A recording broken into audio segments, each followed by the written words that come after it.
benvinguts, molt benvingudes, sejam benvindos, benvindas, sean muy bienvenidos y bienvenidas a aquesta primera nostra sessió de Gamifying Education, la ludificació de l'aprenentatge.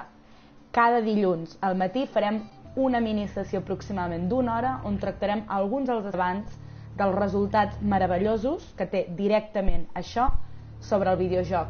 Ho treballarem habitualment amb aquest joc que esteu veient, Assassin's Creed Odyssey. Trobareu tots aquests let's play educatius al canal de YouTube de Cefon Consultoria i aquells que vulgueu gaudir-ho de nou des de Twitch, caldrà que us subscriviu. Ho podreu fer des de ja mateix perquè des d'aquest cap de setmana som afiliats oficials a Twitch.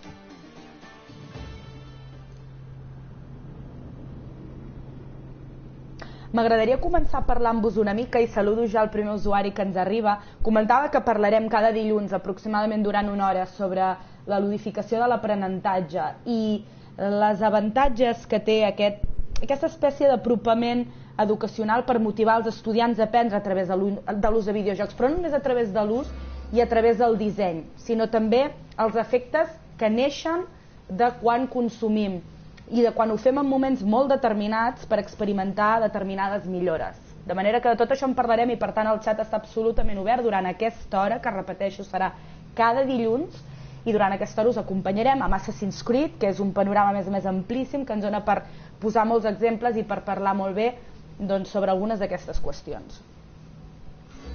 Avançar-vos a més també que durant demà, dimarts a les 9 del vespre, emetrem la segona entrevista del mes en directe des de Cefon Consultoria, una entrevista que versarà sobre els diferents llenguatges que hi ha a l'àmbit tecnològic i per tant entrarem en el sector IT, que em sembla un sector interessantíssim i que va molt de la mà també de l'entorn del videojoc.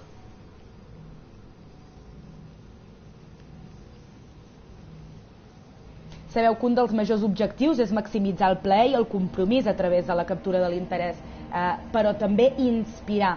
Això és el que habitualment sento jo i ho vaig començar a sentir així i em va semblar interessant d'exposar-ho en petites càpsules de mentoring i així ho vindrem fent, per exemple, a jocs de tennis. En aquell moment eren jocs d'esport que en moments interessants em venien bé per descontraure'm. Doncs això és exactament el que després, temps després, vaig descobrir també que provocava en mi Assassin's Creed, no? I estic convençuda que com aquest, altres jocs que incentiven i motiven i que per tant serà també molt interessant que descobrim plegats.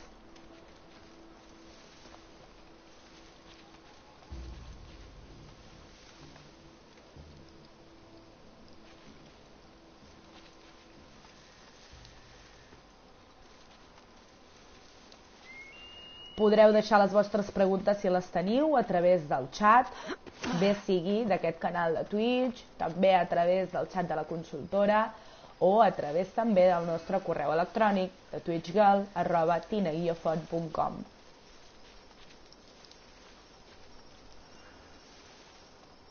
Dispenseu-me la veu perquè m'estic recuperant d'un fort refredat.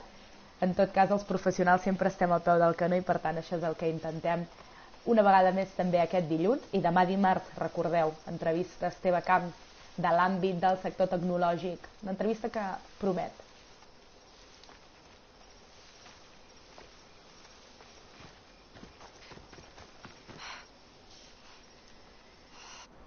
A veure, anem a recordar, perquè sabem que en aquesta zona que ens trobem a l'Assassin's Creed Odyssey, perquè hi ha diferents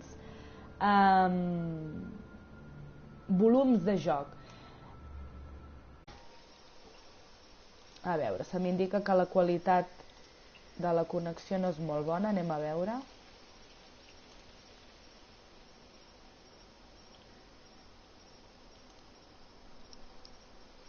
Parem un moment la retransmissió, anem a veure si podem resoldre l'assumpte de la connexió.